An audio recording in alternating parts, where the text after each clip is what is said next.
Social Pulse Weekly, brought to you by Agorapulse. This week's special guest, Jim McKelvey, discussing this week's hottest topics and latest developments in social media marketing. With your host, Jennifer Watson. Here's Social Pulse Weekly. Hey everyone, happy Friday, and thank you so much for joining us. Can you believe we're already inching toward the middle of November? 2020 is almost over, and 2021 is going to be here before you know it. So are you prepared? Well, we want to help inspire you and motivate you with our guest today, which I'm so excited for because I've actually done a little work with Square. But before we talk about that, I want to say thank you everyone for joining us, and let us know if you are watching, who you are, where you're watching us from, and something exciting that you've achieved this past week, this past month, or something you're looking forward to the end of this year or into 2021. And if you have questions, make sure to ask them. This is a two-way conversation. We want to help you, to help inspire you, and so you have the tools you need to succeed and thrive. And I want to give a quick special shout out to today's show sponsor, Alicia Underwood. She basically co-founded the marketing agency Socially Inspired. It's a digital marketing and communications firm specializing in social media, influencer marketing, and PR. They believe in creating meaningful content and result-driven strategies to inspire audiences. So if you need help with anything, Alicia is your person. So go follow Socially Inspired. Go follow her because they are truly amazing. Now, with that said, let's talk about how awesome our special guest is, Jim McKelvey. So first of all, he's a serial entrepreneur, inventor, philanthropist, artist, and author of The Innovation Stack. And I have it right here in my hands. Building an unbeatable business, one crazy idea at a time. He is the co-founder of Square and served as the chairman of its board until 2010 and still serves on the board of directors. In 2011, his iconic card reader design was inducted into the Museum of Modern Art, which is so cool and fascinating. McKelvey founded Invisibly, an ambitious project to rewire the economics of online content in 2016, which we were geeking out about before the show. He is the deputy chair of the St. Louis Federal Reserve, and there's so many other things. But first of all, Jim, welcome to the show. I'm so excited to geek out with you today, along with everyone else. How are you doing? I'm doing fine. That noise you hear in the background is somebody doing construction in my house, which I didn't anticipate, but we're just gonna, I've got a loud voice and I'm just gonna shout over it, but start waving if you can't hear. But it sounds like they're sawing a board in my living room. But I'm super happy to be here. And by the way, it like I never pay attention to the sponsors, but I actually use Socially Inspired. Woo! And I switched to that firm from another way more expensive, way less effective firm in New York City. And I've been super happy. So go Alicia and the Socially Inspired team. So awesome. I love it. And it works. I mean, I've been a happy customer. Oh my God, I love it. Well, Alicia, thank you so much. I know you're in the comments, and she's going to be helping drive the conversation and asking questions too. We have an amazing audience with us. A shout out to Julie with us, Deb Mitchell, Justin, Evie, so many more. Trisha is in the house as well, along with many others. So with that said, let's get right to it, Jim, because I know we have limited time with you, and I've got dogs fighting outside of my window apparently. So it's just all the craziness right now. But with that said, I want to know how you went from glassblower to, okay, let's become an inventor, start companies, co-found Square, all of that. I mean, you know, your mindset and everything you do is completely fascinating. And I would love to hear a little bit about your journey from how you got started to where you are now. Well, so my journey was certainly not linear. I studied computer science and economics in college, became a glassblower because I needed money. I was never intending to be an artist, but it was just one of those things where one day I woke up and I didn't have a job and I needed an income, and I knew how to blow glass, but I wasn't very good. but it's amazing how good you can get at something if you have to feed yourself. And so what happened to me was in the course of about a month, I became a very serious artist, and made a living at it for 2 years. And it was wonderful because during the times when I was starting my tech companies, I always had this fallback because I could always run back into the studio and make a bunch of work and sell it and know that I could, pay the rent and, keep my car running.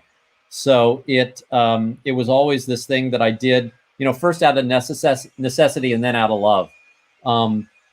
And actually, I'm going back into the studio on Monday, and I'm working on a new series of drinking glasses, of all things. Oh my God, I love that. I think that's amazing. And then, so your book, The Innovation Stack, I have not finished it, but if you want to be inspired and you haven't bought it, you need to, because it's incredible and it's amazing. And I want you to break down, because first of all, why did you decide to write the book, and also break down what the Innovation Stack is? Sure. So the reason for the book was to explain a phenomenon that we lived through at Square, which was that about 3 years into the company's product launch, Amazon copied our product, undercut our price, and everyone expected us to just die. Because at the time, if you were a startup and Amazon copied your product and sold it at a lower price, you were dead. And we survived. Not only did we survive, but we were so successful that a year after Amazon attacked us, they basically gave up and they mailed a little Square reader to all their soon-to-be former customers. And I thought that was fantastic, but it was also very unsettling to me because I couldn't explain what happened. And if you look at the universe of startups that have survived an attack by Amazon, at least at the time, there was one company, and it was Square. And so, it wasn't like there was some, survivors network that I could talk to. Like, we were the only survivor. So this set me on a quest for several years to find other companies throughout history that had similar experiences. And it turns out that there was this pattern. And I saw this pattern, and I got really excited about it. And the problem was, because I'd been doing historical research, the pattern was it was in history. In other words, the protagonists were all dead. The people who had lived through it were all gone, except for one guy. His name was Herb Kelleher, and he's a legendary man, founder of Southwest Airlines. So I took all my research and I flew down to meet with Herb, and I said to Herb, look, we were attacked in this very vicious way at Square, and we survived. And you had a very similar experience at Southwest. At least I think you had the same experience. What do you think? And I just sat and listened to Herb for a couple of hours. And at the end, Herb got really excited, and he said, Jim, what you've seen is something that I've never heard described before. And he said, how are you planning to share this with the world?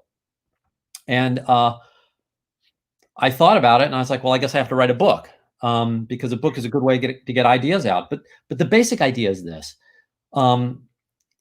Innovation is this thing that humans, for very good reasons, are very reluctant to do. And innovation is not something you're going to, read a book or go to a seminar or, psych yourself up for. It's mostly a survival instinct. It's mostly this thing that you do as a last resort. But in the companies that I'd studied, there was this wonderful pattern of how innovation happened. And it wasn't the way that I was taught, or at least the way that I understood.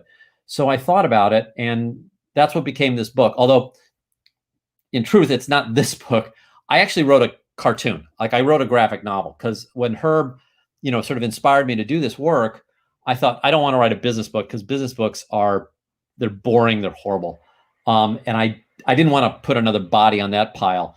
So I thought, okay, I'll write a cartoon. And I did a graphic novel, and it took me about a year. And I finally got ready to tell Herb about it, and Herb hated it. Oh no! Well, yeah, I was heartbroken, but he hated it for a very good reason. He didn't want to be portrayed as some superhero. And if you think about the graphic novel sort of genre, the protagonists, these are cape-wearing, bold, superhero-like people. And he thought, well, I believe, I never know what a man thinks, but he didn't want to be any part of that. He didn't want me to perpetuate this hero myth. And in fact, he was exactly right, because the people that I studied in the book we're all just normal folks. I mean, you look at them and they're running multi-billion-dollar companies and they're, lauded and respected. But in the beginning, if you look at the start, they're just normal folks. I mean, I was a glassblower from Missouri. Jack was a massage therapist who'd been, kicked out of his last company. We weren't hotshots when we started. We become hotshots in retrospect. And if you think you're a hotshot, you're going to tell a different story than if you're just a normal person. And the thing that I discovered was that using these tools, which are basically what an innovation stack is, you end up with this powerful ability to create things that become these giant, mega successful companies. And that's essentially the process that I describe in the book. So basically, guys, if you want to be as successful as Jim, you need to get this book and read it and go through it all. No. I don't want to oversell it. No, that's not it. A lot of what happened to me was luck. Okay. But there is a point where you can decide to do or not do. Yeah. There's a point at which you have to, if you're going to do what I talk about in the book, you have to understand the difference. Well, here, I'll save all you guys some reading. Yeah. In your life, almost every problem that you encounter, somebody else has had before. And if you're smart, what you'll do is study or copy. You'll learn from somebody who's been there before and you'll do what they did. And that will solve your problem. Up until you come against a problem that humankind has not solved. Now you can't copy the solution. And for most of us, that means we stop. We never proceed past that point. We're not just going to go. But it is possible to proceed past that point. It is possible to do more than humanity has ever done. And that is what innovation is. But recognizing where that line is and how behavior on one side of that line is different than on the other side is what the book teaches. It's a terrible analogy, but the best analogy that I have for this, if you have ever flown on an airplane, your life was in mortal danger. And I'm a pilot, so forgive me if I geek out on this a little bit. But when a plane is coming in for a landing, there is a moment that because of aerodynamics, the control that you have in the throttle and in the steering wheel or the yoke reverses, i.e. the throttle, normally you push in the throttle, the plane goes faster. But at this magic moment, the throttle stops working. It just doesn't work. And if you push in the throttle, instead of the plane going faster, it goes higher. Huh. Likewise, the yoke, which if you normally push the plane, it would go into a dive. At this magic moment, it stops working the way it normally does. And when you push the yoke forward, the plane goes faster. It doesn't go down. Wow. And if you are a pilot, or if you're being flown by a pilot who doesn't understand that there is this magical moment of reverse control, then you die because you try to control the plane using the wrong movements and the plane crashes. And this is one of the reasons why, if you're a pilot, you study this stuff, okay? Yeah. But literally, your life depends on a human being understanding where this moment is and how input on one side of the line is different than input on the other side of the line. And it's very similar to this world of innovation and entrepreneurship and invention. If you are inventive and entrepreneurial and doing things that have never been done before, most of the stuff that is good behavior in business is actually bad behavior. In other words, most of the controls reverse. The way you price a product reverses. The way you handle customers reverses. The way you deal with competitors reverses. Like the way you handle your employee, like all this stuff that I was doing wrong. And I sort of luckily discovered the right way to do it. And then I saw, oh my God, I'm not the only one who's been here. It's been happening throughout history. Well, and I think you are. So Alicia, I love this. Definitely a Renaissance man. She says her favorite chapter is chapter 6. And I think we're all blown away so much. Justin is like, I don't know what to say because you're just blowing everyone's mind. And I think we're all just loving hearing you talk and just hearing your story. And so I think that's where a lot of entrepreneurs, because we have agency owners in here. We've got a lot of entrepreneurs and so business owners. And I think, they get stuck sometimes times. And it's all the switch of the mindset and, kind of talking about what you're doing, which is key to success. And we do have a question from Brian. So this is a great question. Do you look at our current times as a time of forced pivot or a time of creative innovation? That's a great question, actually. It's a great question, except that he's forcing me to pick an answer. Brian. So I'm not going to do that. What I'm going to say is that COVID-19 and the crisis we're in, or the crises we're in, because we've got a crisis with the police, we've got a crisis with our electorate, we've got a political crisis, and we've got, this economic mess, and then we've got sort of this deadly disease. So, pick your crisis. But add all that together, and what you have is a moment that is very, very painful for people. But if you are somebody who actually has a new idea, this is a very special moment for you, because new ideas tend to be not rejected by people, but flat out invisible to people. Like if you have done something that the world has never seen before, most of the time you try to show it to them, they will just disregard you. Oh, by the way, I lived through this. I'm literally living through this right now, because one of my companies just invented a new surveying technology that called the election correctly. All those polls that were wrong? Well, we were right. We nailed it. We totally nailed it. And I went around, and I'm, well, I don't know what I am anymore, but like I spent the last 6 months, well, not 6 months, 4 months, the last 4 months yelling at the top of my lungs with all the important people that I thought I had access to say, hey, look, the surveys are wrong. The polls are wrong. Nobody paid any attention. Wow. Even if you're somewhat successful and you have something new, it is ignored. Okay, so here's the big takeaway from this. Let's say you have something new, something that's truly better than what existed before. Your biggest problem is people will assume it's what they've already seen. If I invented a car that ran on urine and would do 1,000 miles on a cup of pee, like nobody would pay any attention. Yeah. That you just couldn't sell that car, even though like it just wasn't going. It's so difficult unless you were in a crisis. And when you're in a crisis, people's minds open up. Because look, if everything's going well, you're going to do the same thing you did yesterday. That's your habit. And that's a good habit. There's nothing wrong with that. I'm not saying do something new every day. No, do what works. And it's always worked. So keep doing it. But right now we're in a crisis, multiple crises, and people are more receptive to new ideas. So if you happen to be in the new idea business, this is a magic moment.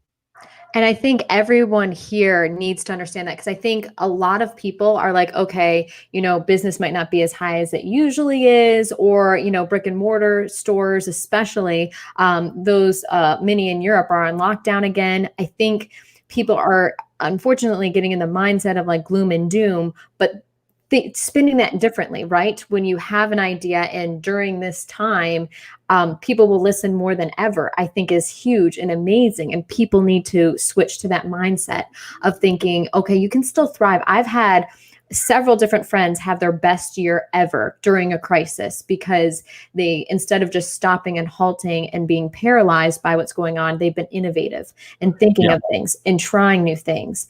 And so I think that's so huge. Ironically, like I picked the worst day in a century to launch a new book. Like I literally picked March 10th to drop this book. And that was the day the world shut down. I was in a studio in New York talking about the book, and they shut the studio down. Like this alarm went off, and the anchor and I were kind of looking back and forth. Like, do we keep talking or not? Well, I kept talking, but they shut the place down. Like that's how bad it was. And then of course, nobody wants to read because they're all depressed and freaked out. But it turns out that ironically, the topic of the book, which was this very narrow group of weirdos who actually innovate and build new things, all of a sudden, instead of applying to maybe, 1 out of 20 people, it now probably applies to 1 out of 3, So the audience for the book has massively improved, partially because a lot of people are in crisis, and that's when you become innovative. And I freaking love that. And everyone here who's watching is amazed by you. Tristan said, and he is across the pond, if you always do what you've always done, you don't get what you've always got, as everyone around you is adapting and innovating. Makes sense when we stop to think about it. Justin Hornback says, we have a business opening in town and they've totally taken a new route of opening that other places in town aren't doing. And it's actually pretty neat. It's the innovation that wins. And we have a question from a viewer, Anna. She says, how does an innovator build a business? Are those two different skills between being innovative and then building a business? Which is a great question. That is a phenomenal question, Anna. And if you open the book, you will notice that it's actually dedicated to you. So the English language doesn't have a word for businesses that do stuff that has never been done before. We used to. It turns out the original definition of the word entrepreneur meant a business person who was doing something that hadn't been done previously. But over the last century, the word entrepreneur has become synonymous with the word business person.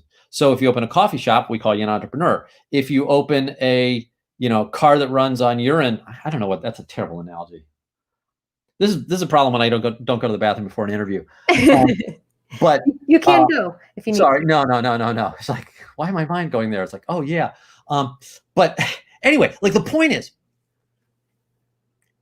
if you are doing something that is totally novel in business that has never been done and cannot be copied from your competitors, we don't have a word for that. We have no way of describing it, which means it's very hard to even learn the lessons if you can't label them with a word, and we don't have a word. So my message to Anna, the book was dedicated to somebody named Anna, is that the first thing to do is to recognize the difference between what it is like to copy and the behaviors that make you a successful copier. And by the way, you're already, just by the fact that you're a living human, a very good copier, because you had to copy your parents' DNA, you had to copy your behaviors, your social behaviors from your environment. That's how you learn language. You learn to copy at a fundamental molecular level. You're a very good copier. But what happens when there's nothing to copy? And what skill set do you have there? And that's what we talk about in the book, because it turns out that that's something that most people can't even talk about because we don't even have a word for it, And I used to get so angry because I would open these companies and I'd be getting my ass kicked, and I'd go to my friend who had a successful business, and we were both entrepreneurs, right? I was an entrepreneur, he was an entrepreneur, and I'd say, "Hey, Howard, how do you do this?" And he'd say, "Oh, we'll do this, this, this," and I would do it and crash the plane. Like I would do the thing that he told me, and it would have the opposite effect. And I was like, God, what's going on? And I finally noticed after studying that, like, oh, wait a second, there's this different set of behaviors that work over here that don't work over here. Well, and I love, and Anna, that was such a great question. And you guys, if you have questions, you need to ask them now. We have very limited time with Jim because he's brilliant and he's so busy. We've got about 12 more minutes. So ask away if you have them. And I actually have a question because I think the entrepreneurial venture seems crazy, or can be scary to many people. You write about in your book that problems are clear, but finding the perfect problem requires something different. And like going back in time is how you can really find ideas and move in the right direction. Can you elaborate a little bit more on that?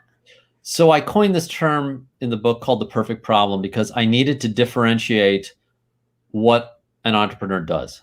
Okay, so take all the problems in the world or in the universe, whatever your superset is, and let's divide them into two groups. The problems that have already been solved. Okay, so we don't have to worry about problems over here.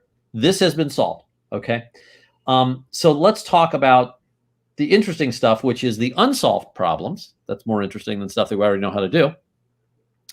But you can subdivide that group. You can say, well, there's the unsolvable problems. There's the stuff that, like we haven't solved the problem of teleportation yet. Can't do it. That might be unsolvable. Like it might not be possible to teleport. Okay. Be cool if it was, but I'm not going to bet on that.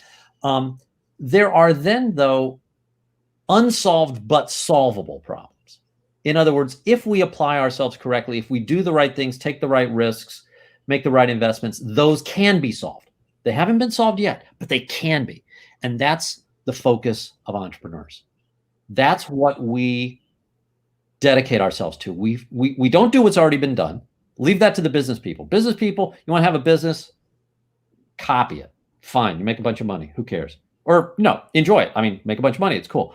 But if you want to do something that's never been done, then you have to find what's called a perfect problem. You have to find something that the world has not figured out how to do, but you are crazy enough to think that you'll be the first to do it. And the behaviors of somebody working in that space are what I think we need more of. And this, by the way, is the reason I wrote the book, is because, look, we have so many problems in the world, and they are not all copyable problems. They are not problems that others have solved and we can just do what they did. Many of those problems are ones that we will have to take risk. We will have to do this really uncomfortable thing called innovation. And it's not cool. It's unpleasant. And I talk about that probably too frankly. But it is one of those things that brings the world new solutions. And I want more solvers. I want more people living on that side of the line. And so the reason I wrote a book and went through all this hell for the last 3 years, because I'm a very slow writer, and it was not easy to write this thing. But the reason I did that was because I wanted people to get off the sideline. And the reason I dedicated the book the way I did was because the person who I dedicated it to is somebody who is incredibly competent. She's great at everything she's ever done. But when she runs up against that edge where she has not had the training, when she doesn't have expertise, she stops. She says, I can't do this.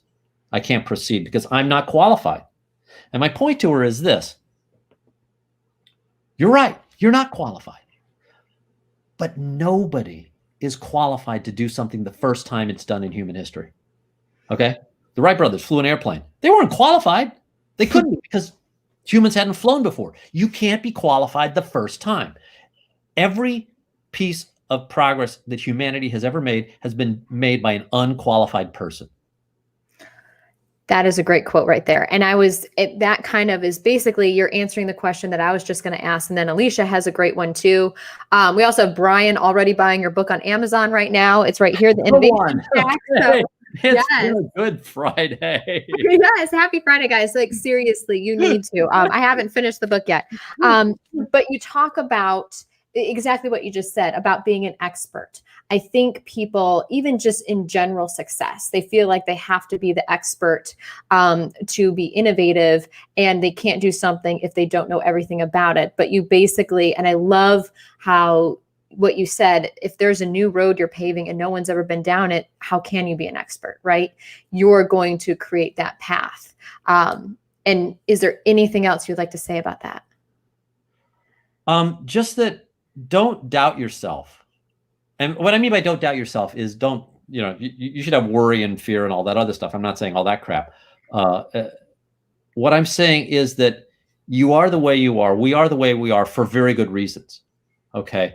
So we're conservative. We're hesitant. We worship expertise for very good reasons. Like if you want to get in an airplane today and fly, there's a very good chance you'll kill yourself if you are not trained.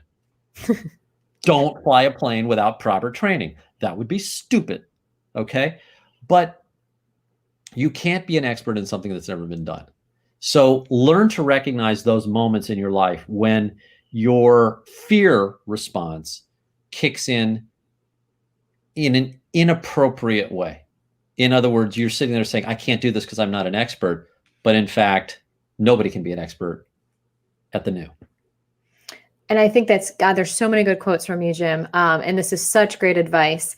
And I have another quick question, guys. We have about 5 more minutes left with Jim. So ask your questions, guys. Buy the book at the same time. But Alicia brought this up. And I'm so glad you said this, Alicia.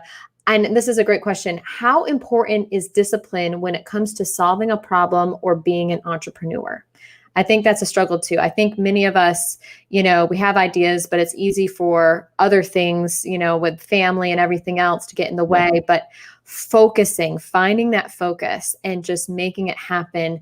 And it's some stat, and you probably know better than me, Jim. It's like more than 90% of people have grand ideas, but it's this small, minute percentage that actually executes them. Because there's so many people that'll see success as, oh, I thought of that, but then they never pushed the button and did it. Well, so the way I look at it, it's a fantastic question. Let's define let's differentiate perseverance from audacity. Okay. So perseverance is the ability to keep going, keep working on a problem.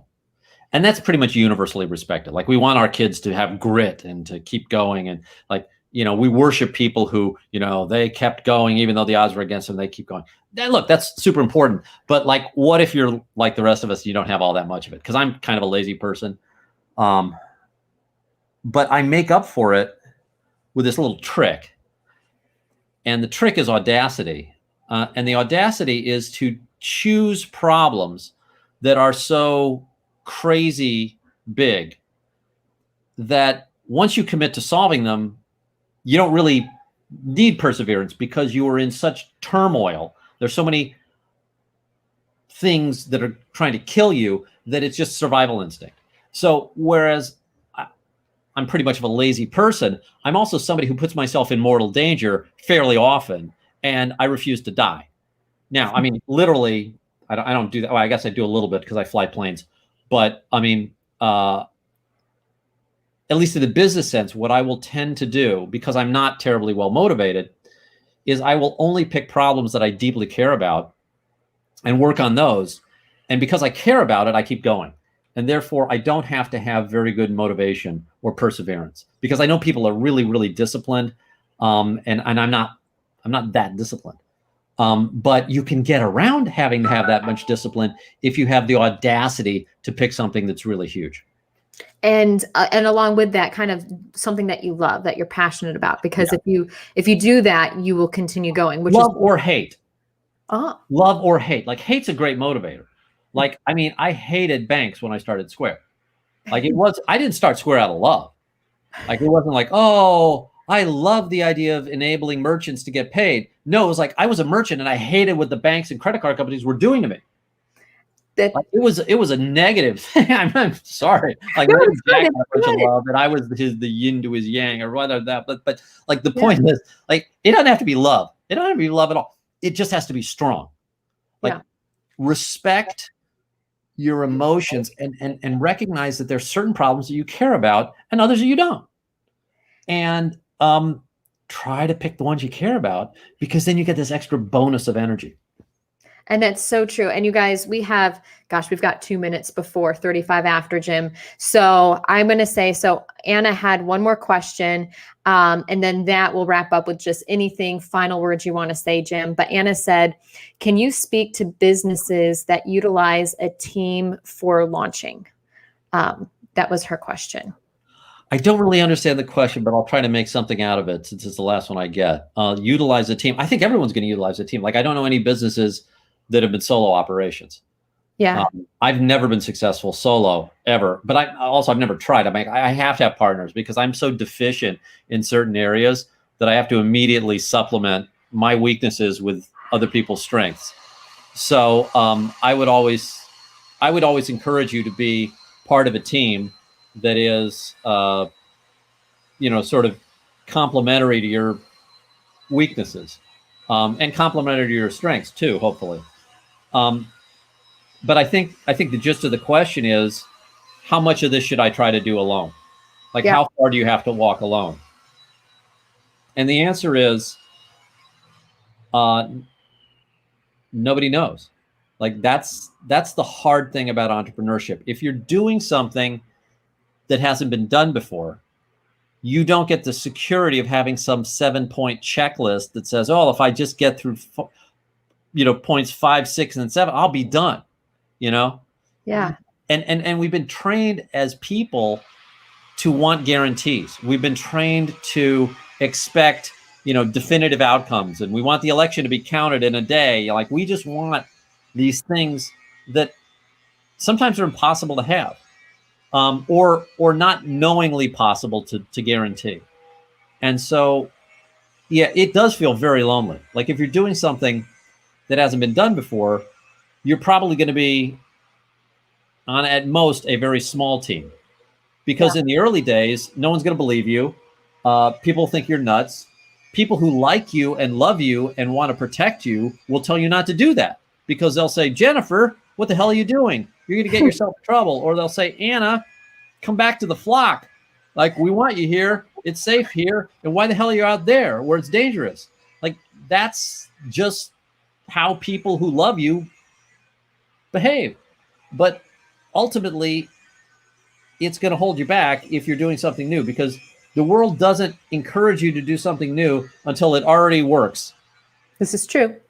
This is very true. And Anna said, yes, that's exactly what she meant by the question. You answered it perfectly. So, Jim, I just have to say, it's been a true honor. And I think people have been tagging friends to come in and join and watch, because like, nobody gets an opportunity to sit down with a co-founder of multiple businesses, a serial entrepreneur, and gets to, listen to your story and just like a fireside chat. So, I mean, your book is brilliant. And if you love this, which I know everyone did, you just need to purchase this right now, guys, for any friends, the perfect holiday gift, stocking stuffer.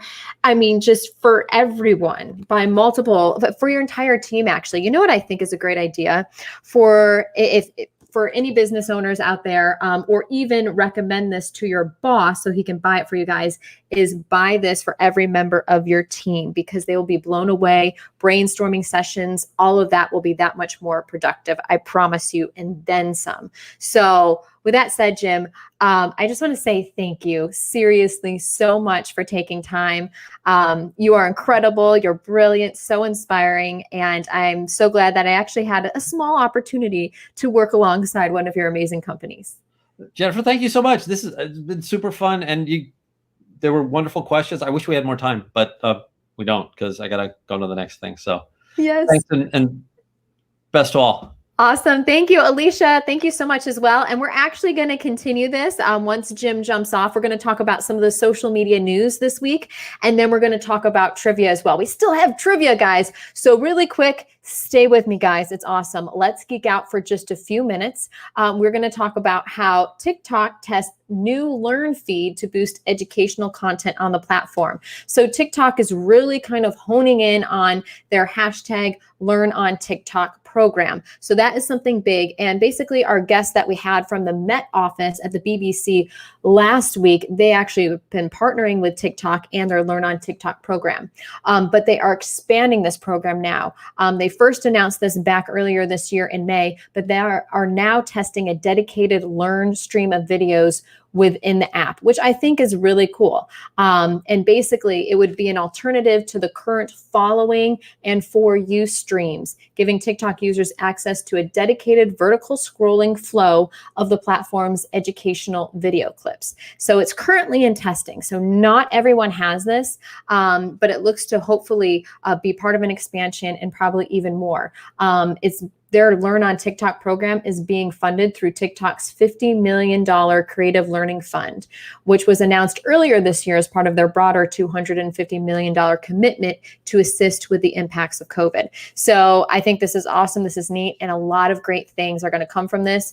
If you are still new to TikTok or haven't really seen much, look at the hashtag Learn on TikTok and you'll see a lot of the different cool things they're doing. Now, for those of you who have seen it, something cool, please let me know. So our next piece of news, Facebook once again experiments with up and down votes for comments to optimize engagement. So this was brought to everyone's attention by Matt Navarra. He tweeted about this and just talking about the fact that you can see now, you can do up and down similar to the dislike. Basically, the labels will say yes or no in response to a question. And his question was, is this comment valuable to members of this group? Now, if you have the option, not all groups do, you'll see this notification where he shows it on the screen of the streams that'll show kind of the up and down arrow, very similar to the left-hand side, and you will see that as an option.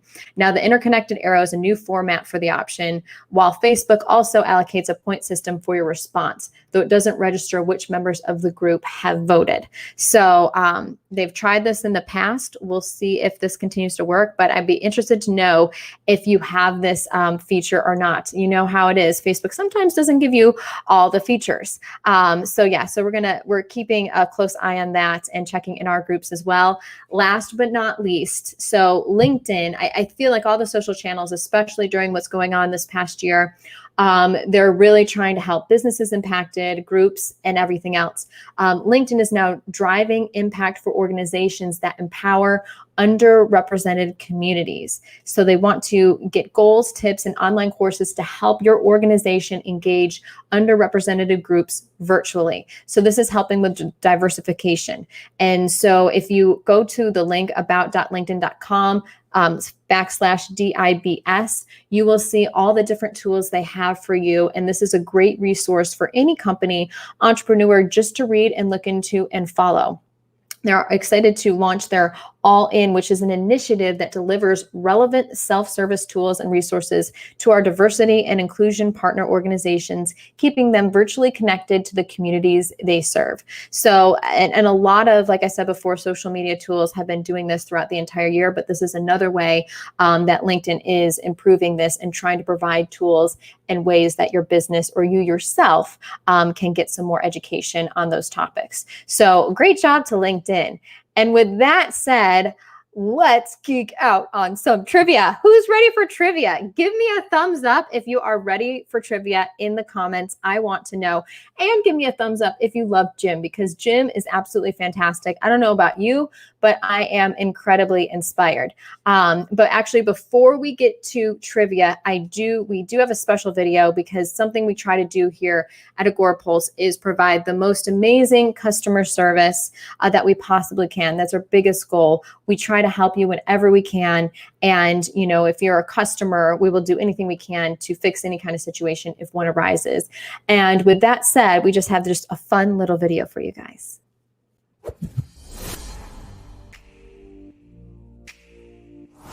The one thing I know about Agorapulse is that they've always been really responsive, and even just with talking with their team, like it's actually their priority over even developing features, that they are responding to their customers and making sure that everyone's happy. So I think that that's pretty rare. I don't even know any other company that prioritizes it quite as much as they do. I think Agorapulse listens to the users. I think you guys have a pulse on what's going on in social media and in business, and that you're trying to take what people are saying and apply that to making Agorapulse a better product always. Whereas with a lot of these third-party tools, it seems like they build it out and then they just leave it. And that's not exciting. I like to see new features come along. I like to find things that will help me as a business owner, and also that will help other business owners. To be completely honest, it's the Agorapulse team. It's the people behind the scenes, like 100%. I will tell people, any tool, it's really a matter of preference. It's your user face preference. It's, you know, whatever makes you comfortable.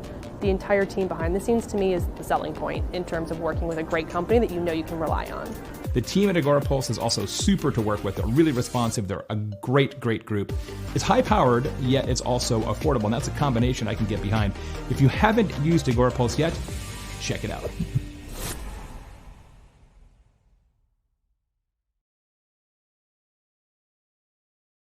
Of our customers out there, and anyone that's looking for a social media management tool, check us out. Our customers, thank you. We love you guys so much. Alicia just said Agorapulse is really awesome, planning to switch. So I love that. You guys are incredible. And I love how Justin said trivia. Justin, I love you. I think you're amazing. And everyone loves trivia for the fact that I give away all the answers. I try not to, but they've learned my body language, you know, the tone that I use with things. So I know, Justin, I recognize these people too. And hopefully we'll all get together soon. But with that said, let's do it, guys. You guys ready to win something? I'm ready to win something. So an Agorapulse mug or a shirt, your choice. Let's do the first trivia question. According to Omnicore, and the reason we're focusing on Twitter, guys, is less than 2 weeks away is our Social Pulse Summit Twitter edition. So we're going to talk about that in just a second. But Twitter users are on what percentage more likely to post opinions about brands and products than other social media users. So we're focusing in on Twitter users. Are they more likely to be like, I love this brand, I dislike this brand? What percentage is that more than on other social media users? I would love to know. Is it A, 38%, B, 43%, C, 47%, or D, 56%? Let me know. There are no guesses yet, so you can't tell how I think you're doing, guys. So give me a guess. Let me know what you're thinking. Anna says D. Good guess, Anna. That's awesome. Tristan says, oh yeah, yes, trivia. Tristan, I'm so glad you're here too. Alicia said D. Justin 1C. Good job, guys. Those are good guesses. Fantastic. I love this. D's and C's. Anyone else want to guess? Let us know. We'll let the winner know in 24 hours. And Anna says, because some brands are there on Twitter. Luisa says 1A. Great job. Julie says 1C as well. Good job. Tristan says A.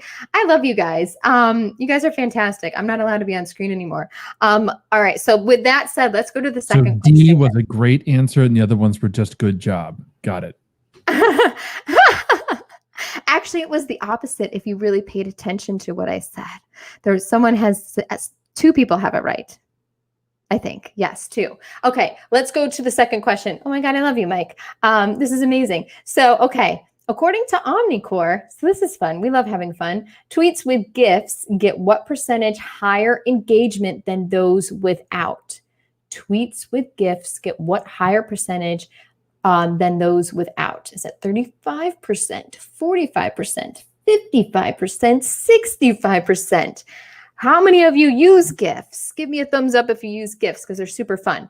But yes, I know. I'm going to stop talking, Justin. Yes, let me know. We've got a 2D. Answer 2D. It's a great answer. I'm going to say all the answers are great. Alicia, that's a great answer too. It's a really good answer. Alicia, I love that you're with us today. Christina says D. Great answer. D. And Justin says C. You're listening hard, Justin. I see that. Tristan says C. I'm going to stop talking. But you guys are all amazing. Julie says D. Good job.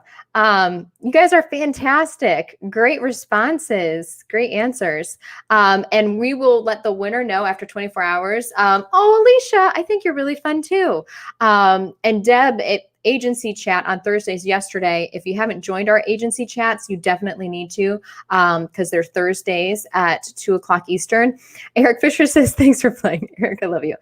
With that said, guys, so I'm not going to let the winner know. Again, we have 24 hours, but there is going to be a winner. And Justin says, I can see Mike shaking his head. Yes, exactly. Let's talk about the summit for a hot second, guys. So we do this several times a year and they're free. And so we're focusing in on Twitter, honing in on that. This is a week and a half away, November 18th. So what I need everyone to do right now on their calendars is block off the entire day. And so they can attend this. It's free, guys. This is free. 30 plus breakout sessions, 2 live keynotes, all for free. And then some. We're going to have live panel discussions, Q&As, and more. You need to register. So go to summit.agorapulse.com. And we got your back because we know you can't watch 30 plus presentations in a single day. So we give you 30 days after the fact to still watch whatever sessions you need to or you missed. So definitely do this, guys, because this is huge.